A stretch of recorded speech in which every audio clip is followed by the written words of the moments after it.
Hey, good morning, good morning, good morning, good morning, everyone. How is everyone doing today? How is everyone doing today? Once again, this is Gregory Wiles coming live to you from Houston, Texas, with his inspirational morning walk. His inspirational morning walk.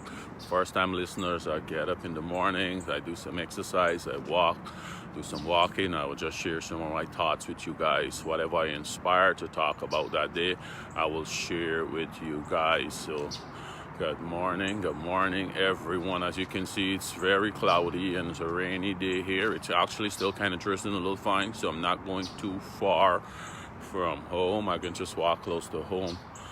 But yes, sun is not up yet. Daylight saving times is coming, so the mornings are still a little dark. But I'm going to still get to do what I need to do, though. I'm going to still get to do what I need to do. So good morning, good morning. Good morning to everyone. Well, what I'm going to do, I'm going to jump into this one today before the rain comes, right? I'm going to get right into it. Today, what I want to talk about today is courage. I want to talk about courage today, right? Courage. What is courage? What is courage? There's a lot of misconception what courage is. So let's talk about courage. And before I get into everything, let me just go through a few quotes. Let me go through a few quotes about courage, right?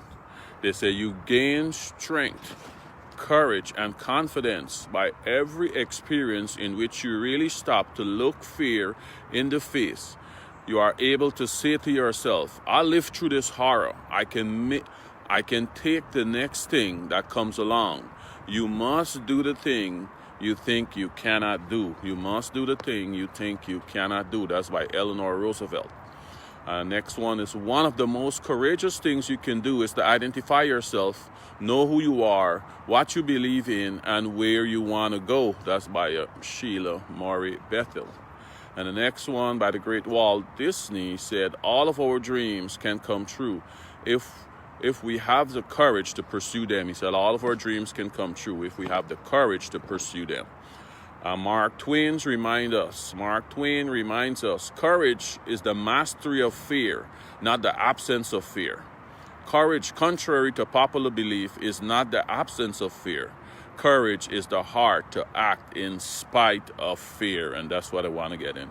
Courage is not the absence of fear.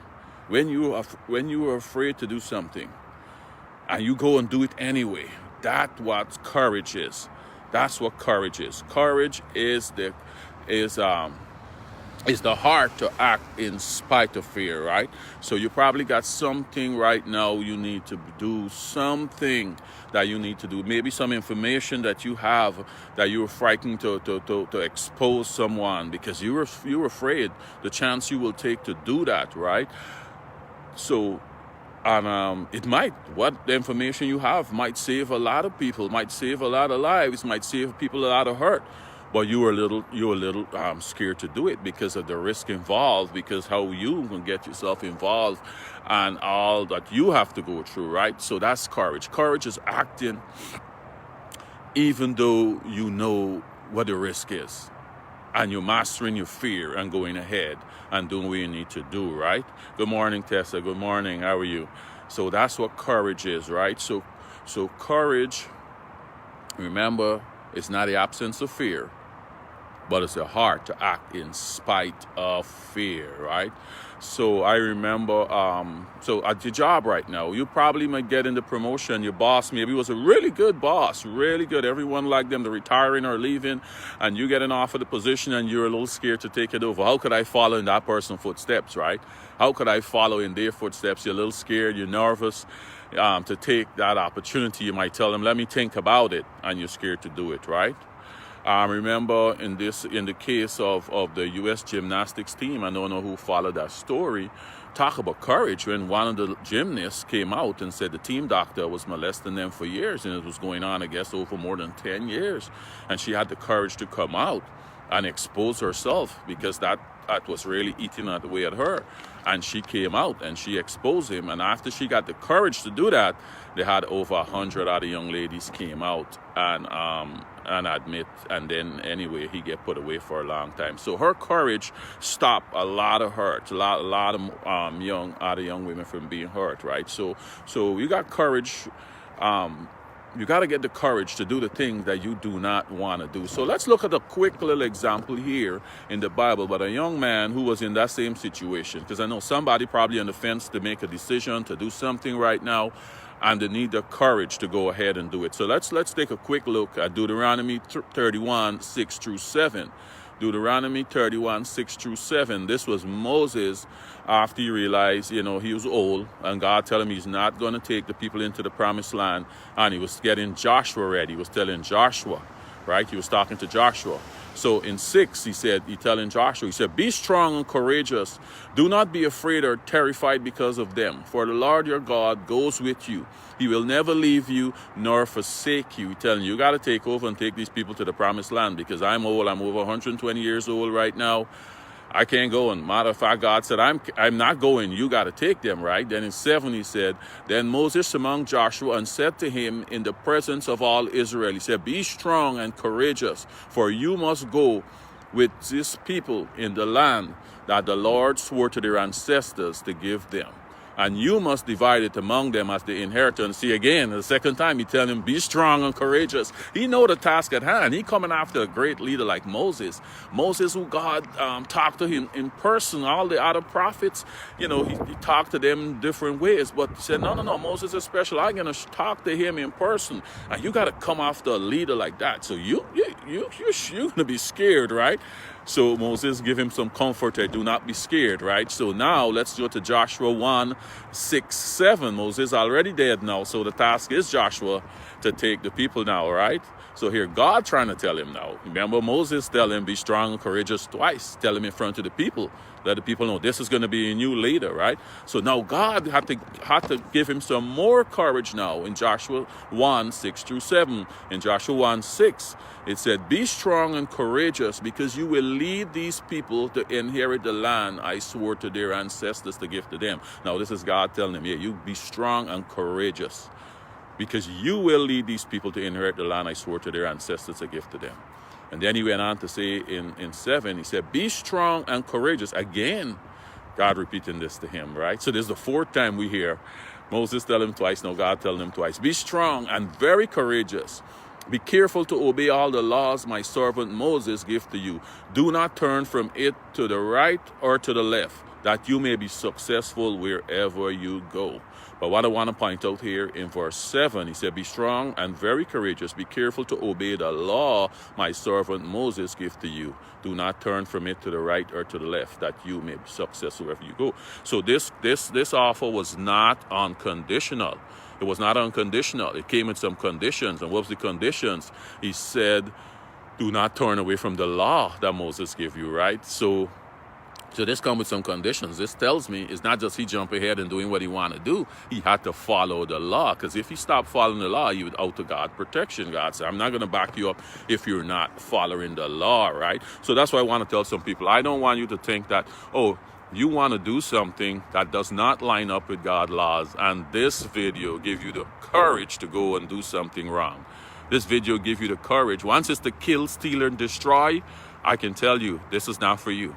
We're not talking about the same God here. If anything coming to you, you need the courage to either to kill, to steal, or destroy. Because here what John 10:10 said, the thief's purpose is to kill, steal, and destroy. My purpose is to give them a rich and satisfying life. I can remember one minister said, a lady had come to him, very excited. She get this revelation. She said, you know what? God just showed me the man that's going to be my husband. We would say, yes, that's great. That's nice. But said, only one problem is he's married. He's whooping. So, whoop. Hold on. Stop right there.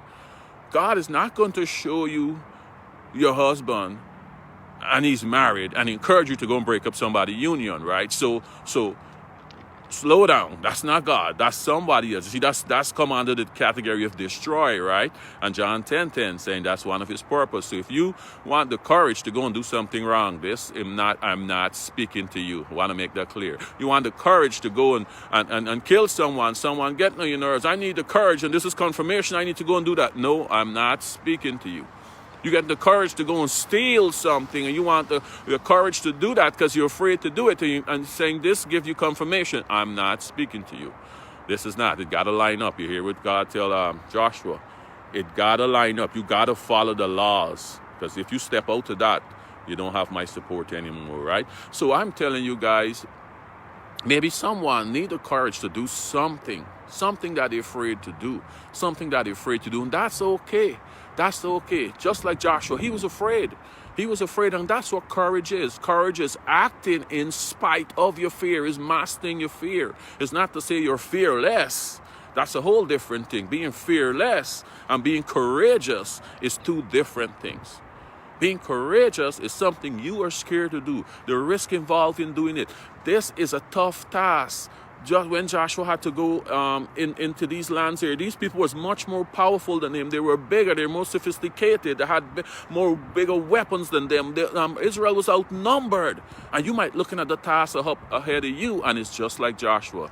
It looked impossible, right? It looked impossible. But he's saying, be courageous. I know you're scared of doing what you're doing, but saying, I'm with you. Once you stay within the laws, I'm with you. I got your back, right? Something you know you need to do. But you're scared. So that's what courage is. And he's telling you through this message this morning. You go ahead.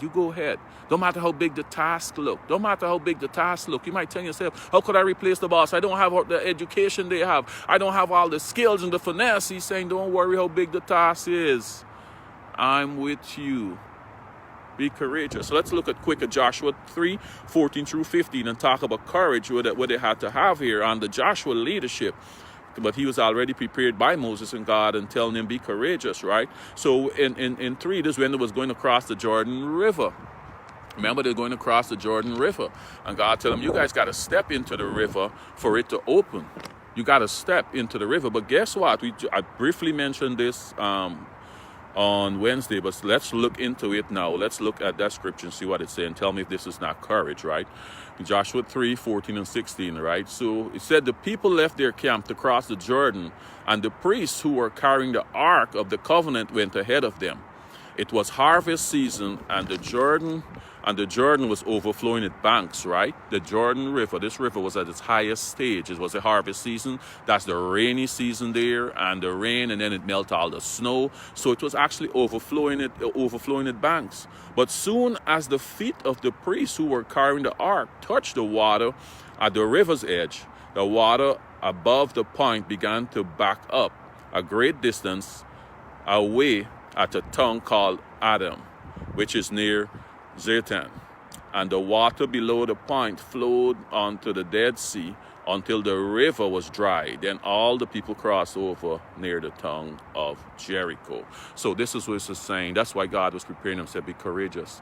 Because they had to step. When the river was overflowing its banks at the highest stage, he said, I'm not going to part it. You guys have to have courage and step into it. And once you step, the priests with the ark, when they step into it, then it's going to open, right? So guys, you have to have courage right now to step into your promised land. They have to have the courage to step into their promised land. And for you to get to your promised land, you got to be courageous. You got to take some risks. You got to take some chances, no matter how scary it looks. And it's not going to go perfect, and it's not going to go smooth all the way, because if you look at their journey, it wasn't smooth all the way, but they get to the promised land and they got the inheritance. So for you to get your inheritance right now, you got to step. You got to have some courage, and it's okay to be afraid. It's okay. But that's where courage comes in now. Stepping and doing the thing that you know you need to do. So I hope you get some the inspiration this morning. And this is your final straw, that you can get the courage you need to do what you need to do. Some people are afraid to get married. Okay, be courageous. Go and take that step. I don't know what it is. I don't know what it is some people are scared to do right now. It's many things. But you know who you are. You know who I'm talking to. And just go ahead. Go ahead. Be courageous. And do what you need to do and step into your promised land. Have a great day, guys. Have a great day. It's getting a little cold out here now. It's down to about 50 degrees. So have a great day, and we'll talk again on Friday. Okay, bye.